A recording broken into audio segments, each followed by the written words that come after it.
Right, Gursel Bilgin, and I'm sure I'm mispronouncing every single syllable, is a Fulbright Ph.D. student in curriculum and instruction. She has a BA in foreign language education and an MA degree in English language teaching from the Middle East Technical University in Ankara, Turkey. Her master's thesis was on the relationship between English instructors' negotiation strategies and personality traits. Her primary research interests relate to teaching English as global language and peace education, including teaching English as a localized language, collective identities, critical discourse analysis, peace studies, conflict resolution strategies, communication strategies, psychology of war across different cultures and contexts, and multicultural education. Gulistan. Good afternoon, everyone. I'm so happy to be here to share one of my projects that I carried out during my one of my courses last semester. Can a peace class mirror the real causes of wars? And we are going to approach this question from a critical standpoint today together with you.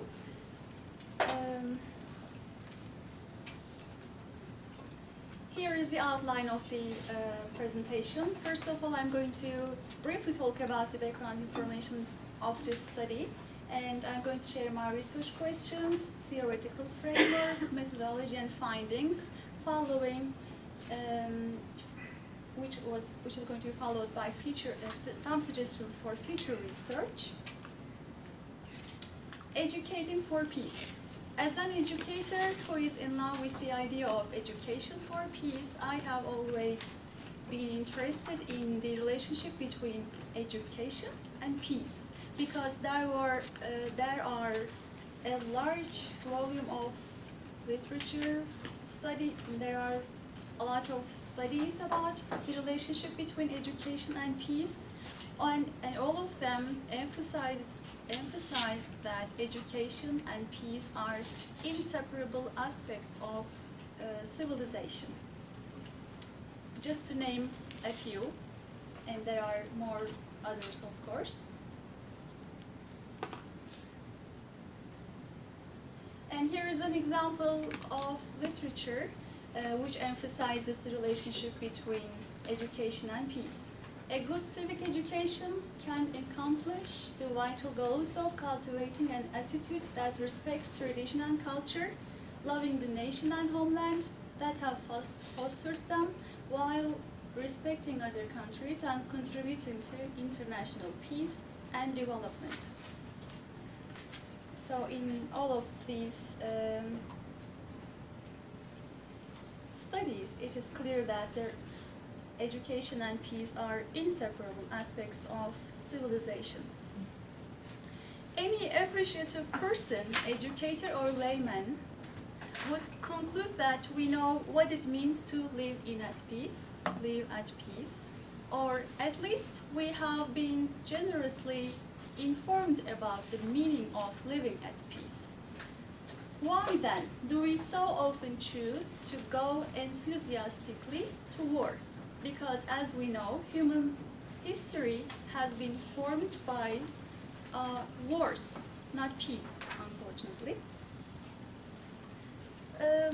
This process of questioning has led me to the fact that, despite the increasing number of manuscripts that grapple with some strand of peace education, there is a shortage of critical, cross-disciplinary, and international resources or studies examining peace education in conjunction with wars and conflict management, which is a reality of our lives. We cannot think of any life without conflicts. So, as an English instructor, former English instructor, I chose EFL-ESL settings as significant environments which constitute samples of our globalized world, because they entail conflicts and conflicting situations because of the students in those settings. If you go to any ESL or EFL classroom here in the intensive English program, you are going to recognize that there are a lot of students from different corners of the world with different backgrounds, cultures, languages, and different ways of being and doing. So EFL, ESL settings is an valuable, priceless setting for me to explore the implications of conflict management and peace education. So these are my research questions when I had in my starting this study. What are the common negotiation strategies that English instructors use to handle conflicts in the EFL classrooms? What insights and skills are vital in order to achieve collaborative conflict resolution in EFL or ESL classrooms? Why am I interested in the instructors' negotiation strategies? Because they constitute role models for the learners coming from different parts of the world.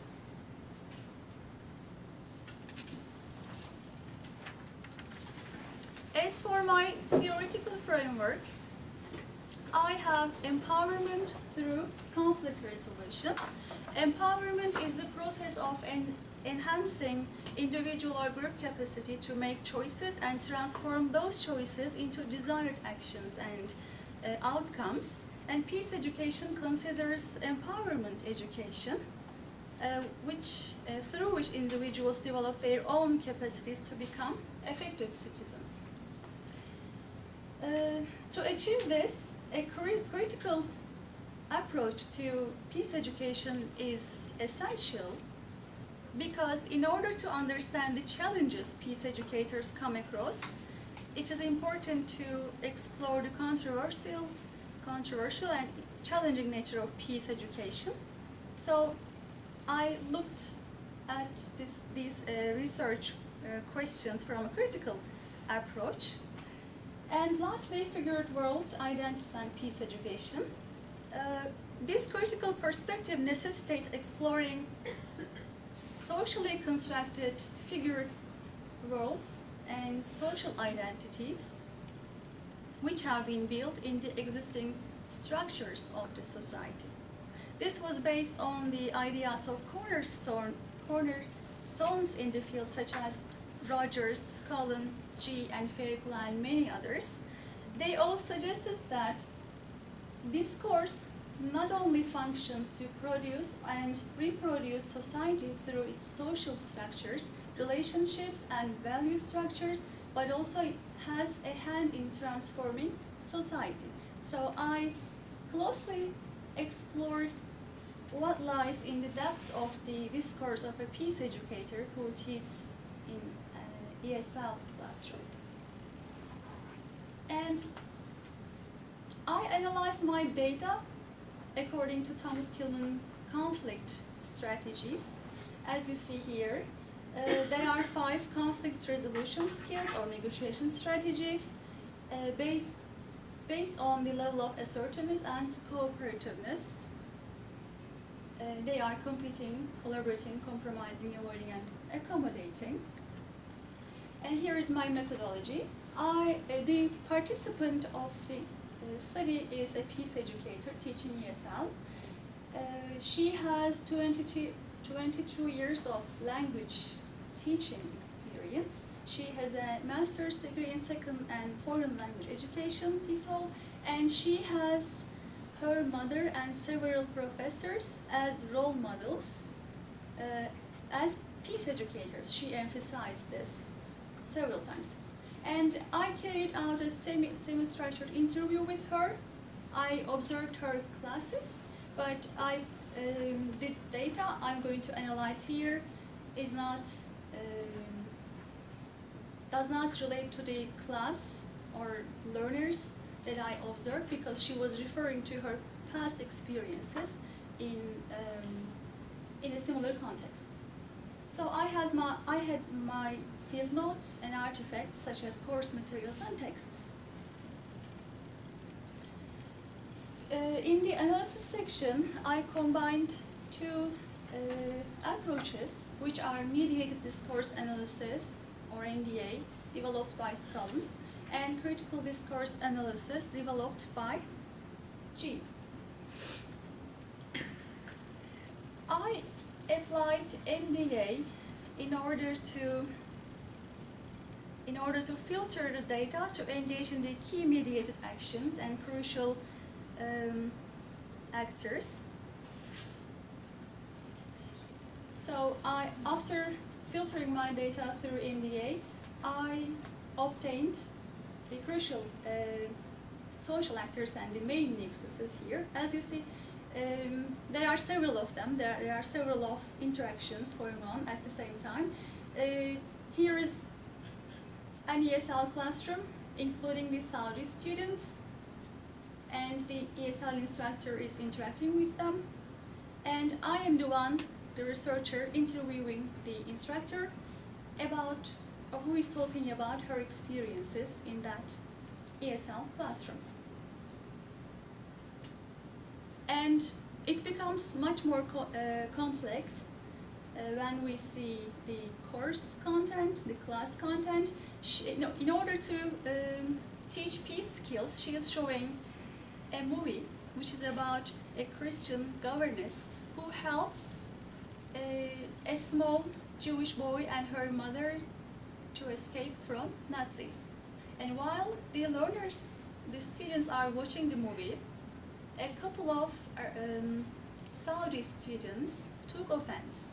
We don't know how many students, whether men or women, we have no idea. We only know that a couple of her Saudi students took offense. How? We don't know. This is just, we are seeing this through her lenses. So I was the researcher here, but I was able to see what was going on through her lenses. So I was kind of afar.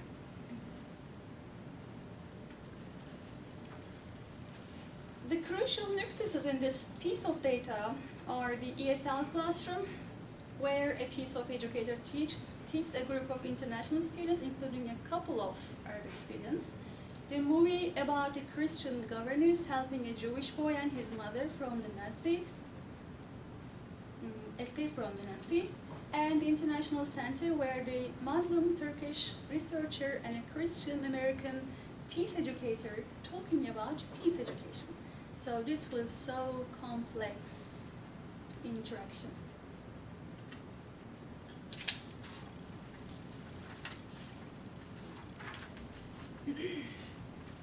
After reaching the preliminary immediate discourse analysis from FR, I turned to another method, critical discourse analysis, in order to explore in depth these key practices and actions, methods and actors which produce and reproduce social identities, social structures, and figured roles. Therefore, these actions were analyzed through CDA to unpack the socio-culturally built roles and identities, transcending the physical walls of the classroom.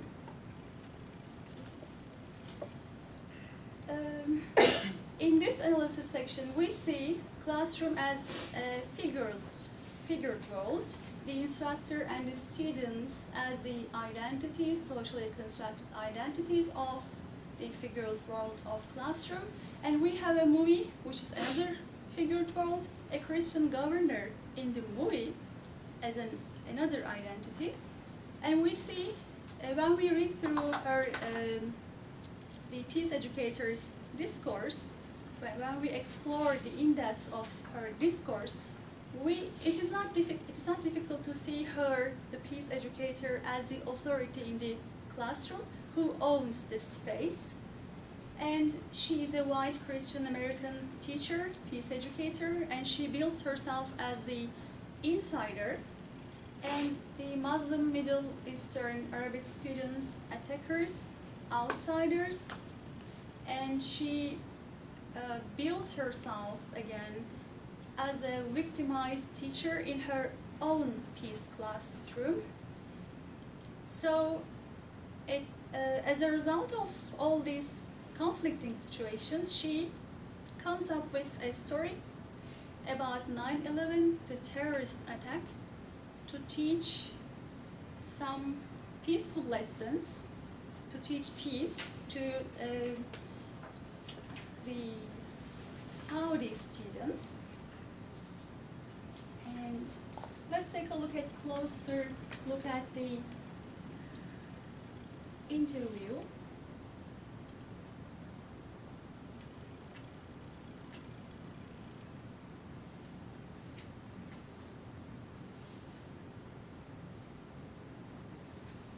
In the first stanza here, you see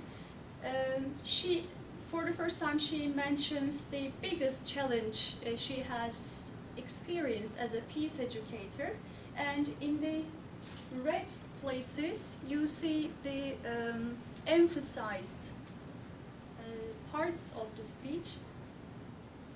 And in the second stanza, she sets the theme of the stanza and last fall, and she is the one who owns the peace studies class, and it's not difficult to see this with the use of some deixis and pronouns like I, my, and the governess, the mother, the small boy, the Nazis. With the use of the deixis, she builds the identity of teacher here.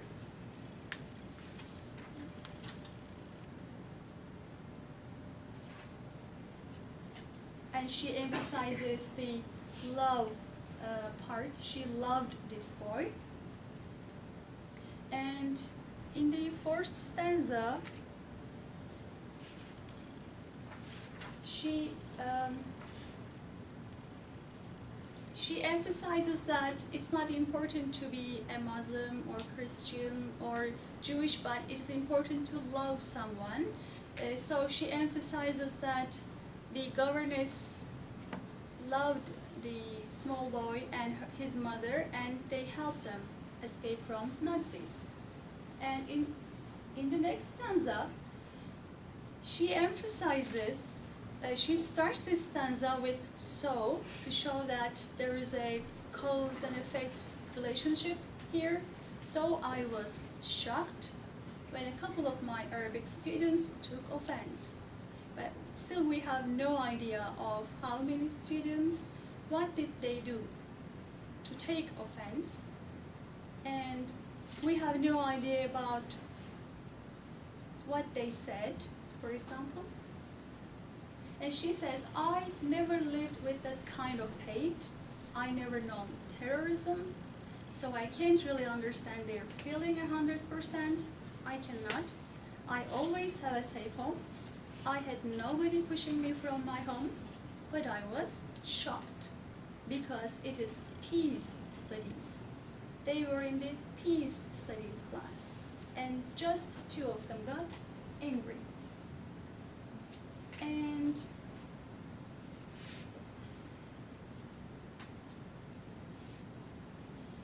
then she goes to what she did as a reaction. The last thing that I did, because this was so unsettling for me, is the very last week I had a story about 9/11, the terrorist attack, and it was a really lovely story about how people helped this other group of people flying in from Africa to New York City, and 9/11 happened.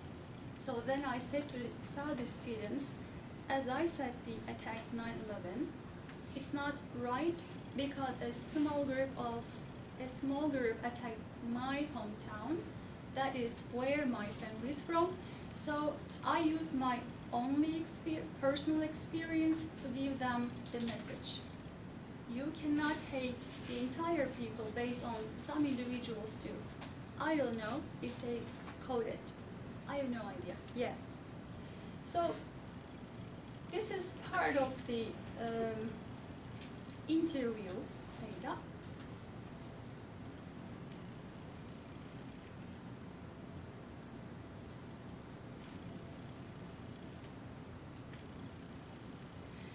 If we go back to the Thomas Kilman's conflict notes, it's not difficult to see that she is using a high level of assertiveness and a low level of cooperativeness. So the strategy she is using is competing or dominance, and she's trying to teach peace.